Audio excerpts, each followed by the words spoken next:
volta aqui no seu programa Conexão. Bianca, faz um fundo aí, porque eu quero ler alguns comentários aí. Bianca Oliveira tocando pra gente. Essa menina é um fenômeno, viu, Fio? Um fenômeno. Você vai ver onde ela vai tocar contigo aí.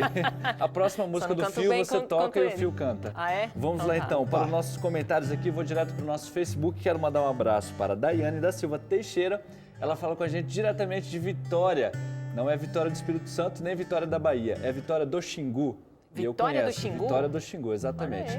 É lá perto onde está construindo a barragem do Belo Monte, tá? Faz parte desse município também. Ela fala o seguinte: passando o aniversário assistindo o meu programa favorito, Conexão. Sou de Vitória do Xingu, no Pará. O assunto é bem interessante. Muitos dos jovens de nós não prestamos atenção, nos afastamos dos bons costumes. Com certeza, viu? Daiane, um grande abraço para você e feliz aniversário, viu? Olha só, aniversário dela, não é aniversário e está passando assistindo o programa que ela prefere, o programa favorito dela. Então, eu não vou pedir para você dizer a idade, porque a mulher não gosta de dizer a idade. Então, só feliz aniversário para você. Será que é um problema da pós-modernidade? Isso aí ou não? Sempre. A mulher tem tudo a ver. As mulheres, na verdade, nunca quiseram dizer a idade. Bianca, tem um comentário aqui que vai ratificar. Ratificar é quando a gente quer confirmar, é isso, né? Sim. Ratificar o que o Felipe Valente falou, Fio. Você vai entender agora, olha só. É o Felipe Coiso Cruz. Ele fala diretamente de Angola, ok? Ele fala o seguinte: tema do Conexão é muito fish. Olha aí, é verdade, existe mesmo essa palavra. Estou ligado de Angola. Manda um abraço para o Felipe Valente e a todos os membros aqui da galera da Igreja Adventista de Morro da Luz. Deve ser lá em Angola, viu? Um abraço para vocês aí de Angola. Vocês são assim, ó, muito fish, viu? Um abraço para a galera de Angola. Beleza, tá certo. E a gente vai ter um quadro especial agora. Exatamente, né, era para eu chamar e eu esqueci, mas a gente vai diretamente com o nosso quadro Metáforas Urbanas com o nosso querido pastor Fábio Campos. Roda o VT.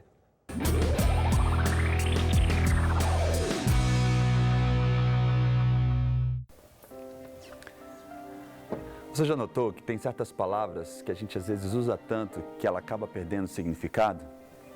Uma dessas palavras é a palavra fé. A gente fala tanto sobre isso que de repente a gente já nem sabe o que é que isso significa. Segundo a Bíblia, fé é a certeza das coisas que se esperam, a convicção de fatos que não se veem.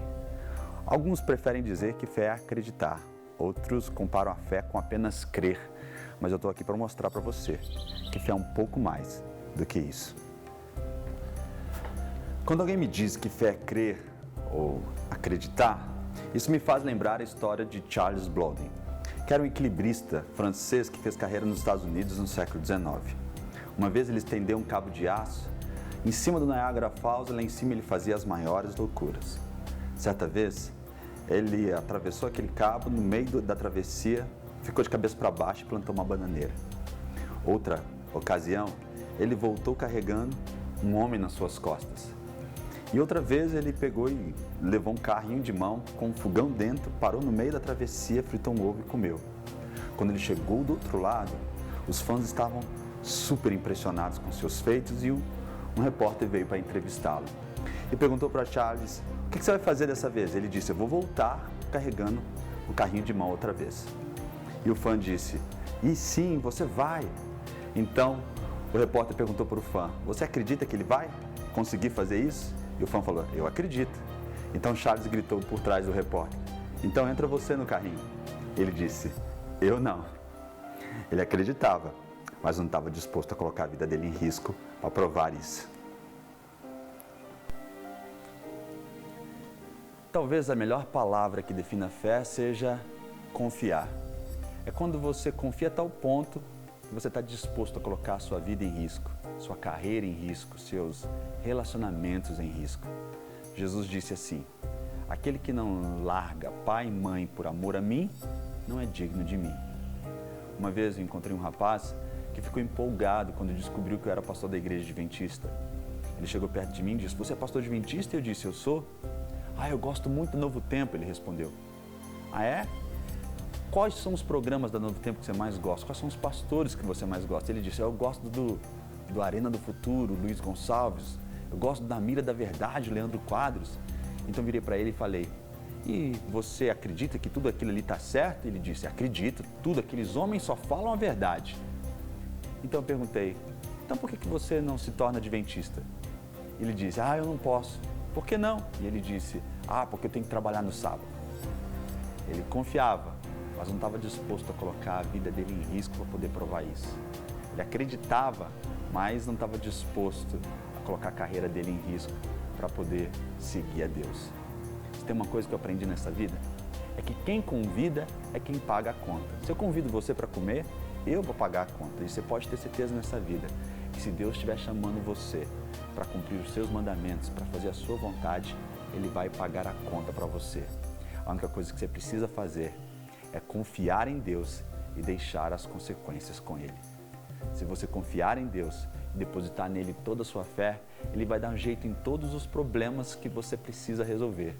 Mas primeiro, você precisa confiar. Deus te abençoe.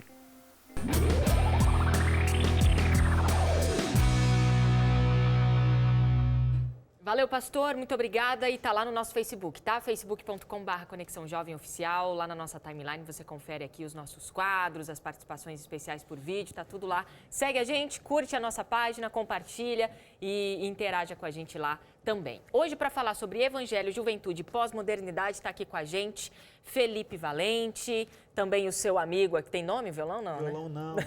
não. Você não é tão apegado assim. É o pós-moderno, vamos colocar Tem esse gente nome, que é o coloca pós-moderno. nome, né? Pode ser qualquer nome. Pode ser qualquer nome, é relativo, pode ser um nome para mim, pode ser um nome para você. Agora, a gente, já que a gente está falando de relativização, né, e essa coisa de eu achar uma coisa, você achar outra, Chapolin achar outra e tal, existe dentro desse campo uma discussão sobre a espiritualidade, a religião. E aí entra uma guerra, né, porque daí tem gente que acha que o relativismo é uma coisa do mal, outras que acham que é uma coisa do bem. Como é que a gente pode explicar isso, Felipe? Olha, religião é fenômeno humano. Religião é fenômeno humano, e é assim mesmo, né? A gente pode dar muitos significados para aquilo que é religião. Se você for nos evangelhos e você entender que existe uma religião pura, simples, que é a que Tiago fala lá, né? Que é fazer bem ao pobre, cuidar da viúva, cuidar do oprimido e tal.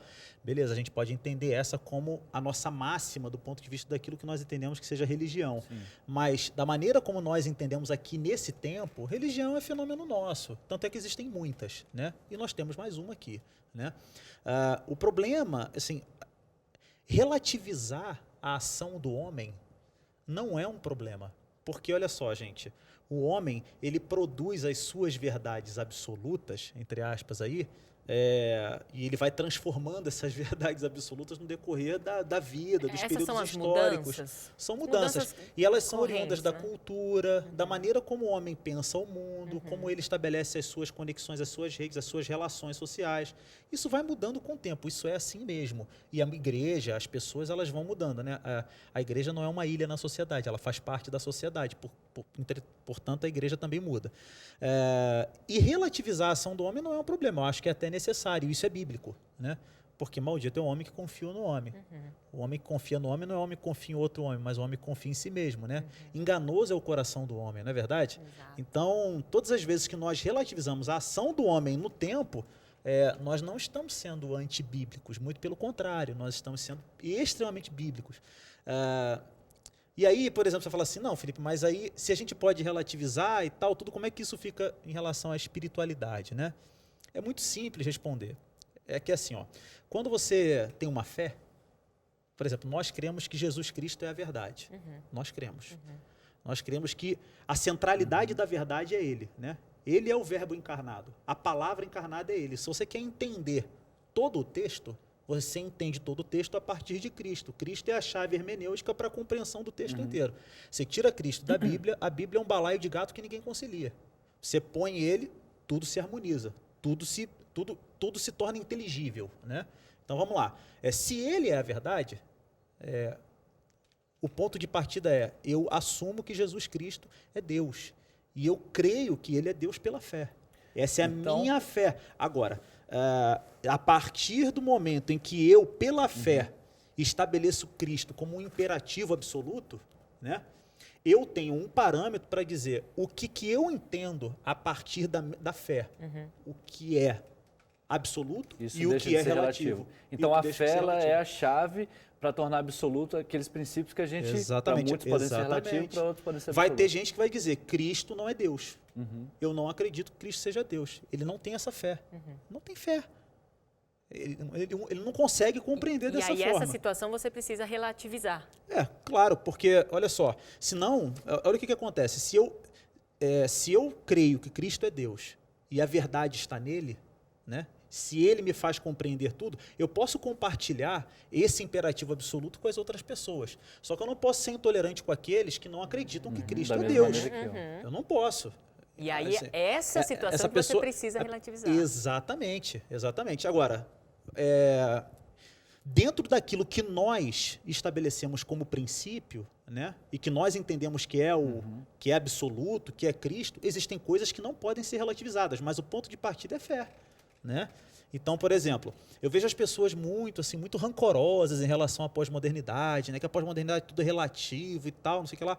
Eu vi várias observações, que o homem é sedentário, o outro fala que agora as pessoas estão sozinhas, são muito egoístas e tal. Isso aí nem tem tanto a ver assim com a pós-modernidade, né? Isso tem a ver mais com os problemas que o homem vai gerando para si mesmo no decorrer da história aí, né?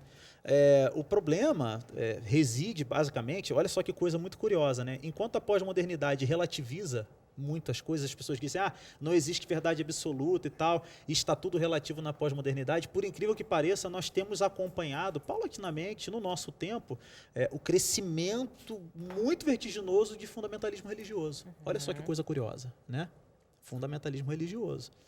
Então, o período pós-moderno, como antagonismo, ele, embora relativize tudo, ele apresenta determinados grupos religiosos, e às vezes nem religiosos, mas grupos que nem estão atrelados à religião, mas estão atrelados a outros interesses que são absolutamente fundamentalistas dentro daquilo que acreditam.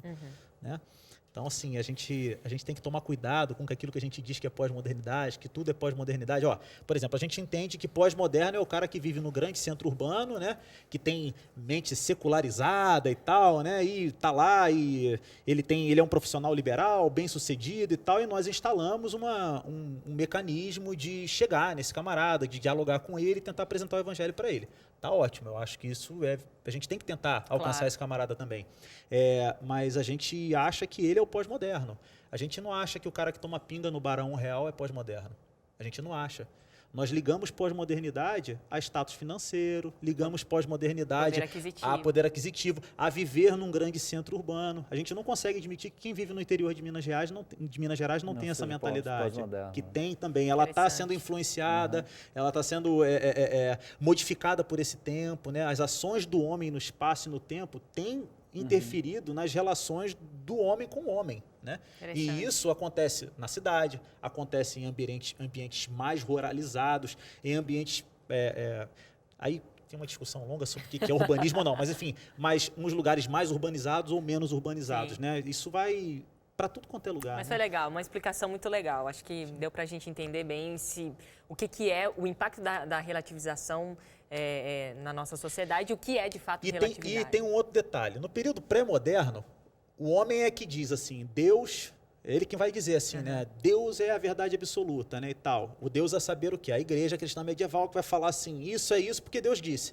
Mas olha só, a igreja é um fenômeno humano, essa igreja é um fenômeno humano, se ela é um fenômeno humano, é o homem quem está interferindo sobre aquilo que diz que é verdade. No período moderno é a razão humana, quem produz a razão humana é o próprio homem. No período pós-moderno, quem relativiza as coisas é o próprio homem que está relativizando a ação do outro homem. Então, no fim das contas, ele esteve no centro. Então, olha só, do ponto de vista daquilo que a gente acredita que a Bíblia tem a colaborar para o exercício da espiritualidade, fica muito fácil entender que a Bíblia oferece respostas muito mais significativas e substanciais a respeito do próprio homem e do tempo em que nós vivemos, do que grandes metanarrativas, né, teorias e tal. Eu acho que a Bíblia tem a colaborar, porque o homem, de uma maneira geral, na minha opinião, ele não mudou tanto assim. Ele só categorizou, né, as eras, mas ele sempre foi o mesmo, tá certo. A gente está chegando ao fim. O Felipe vai terminar esse bloco tocando e cantando aqui pra gente, sim. Enquanto ele vai arrumando aqui as coisas, o pedestal. Eu já vou me despedindo de você, agradeço demais a sua participação. Chapolin. Valeu, Bia. Até o próximo Até Conexão. semana que vem, Até hein? semana que vem. Felipe, a gente agradece demais a sua participação aqui no Conexão. Espero que receber agradeço a você mais oportunidade. vezes aqui no Sofá Amarelo para a gente discutir, Vamos para a sim. gente estudar. Eu acho que a gente tem que abrir a mente para esse estudo social. Não é uma coisa assim, mas vocês estão falando muito de filosofia. Não, eu acho que é uma coisa importante para a gente entender o nosso comportamento, para entender a nossa linha de pensamento, o contexto que a gente vive e para onde nós estamos indo, tá bom? Obrigada pela sua participação de sempre. Felipe, com você. Obrigado. Verei tudo que um dia ouvi, contos que sempre li. Sim, eu verei.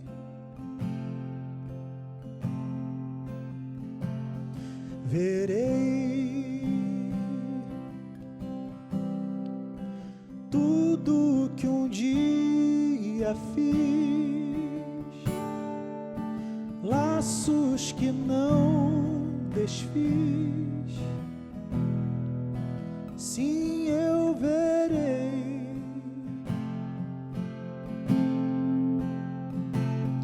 Verei tudo que sei e tudo